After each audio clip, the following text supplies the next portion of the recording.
But if I may, should we be more sanctions. concerned now in slapping sanctions on countries around the world and taking that into consideration and be more thoughtful as we may be creating a paranoia around the world where people are looking for other currencies to do transactions? It is true that when we impose sanctions, countries that are afraid they can be the subject of those sanctions are motivated to look for other tools other than the dollar to engage in transactions.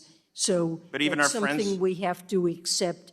It is much more difficult to find other tools to make payments, other currencies, when we work jointly with but we even partners. have our friends like France also looking for other currencies and pushing it.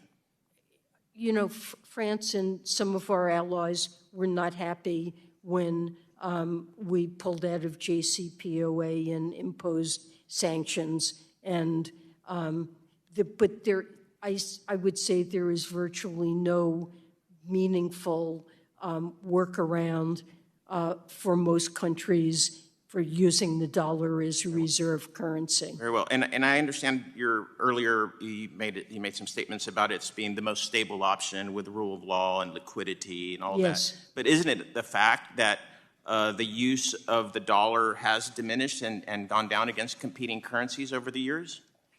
There's been some increase in holdings of other reserve assets, but that's something to be expected in a growing world economy where there is a desire to diversify, but so we should expect less use of the dollar, is what you're saying.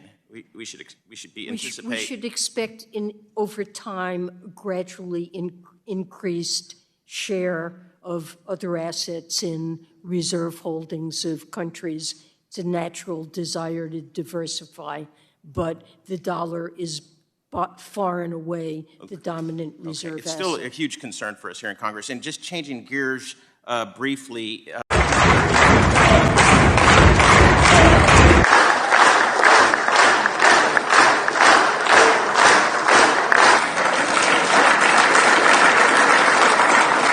Traders from Djibouti selling to Kenya, or traders from Kenya selling to Djibouti, have to look for US dollars.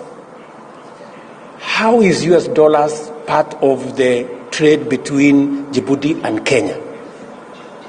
Why?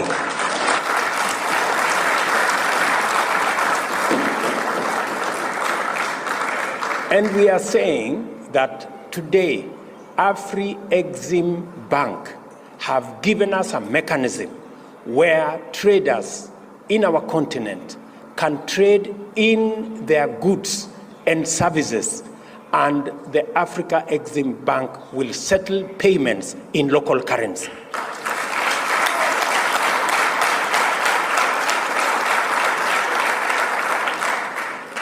That is why Kenya champions the Pan-African Payment and Settlement System that is done by our own institution, the Afri-Exim Bank. Why, members? Why is it necessary for us to buy things from Djibouti and pay in dollars? Why? There is no reason. And we are not against the US dollar. We just want to trade much more freely. Let us pay in US dollars what we are buying from the US. But what we are buying from Djibouti, let's use local currency.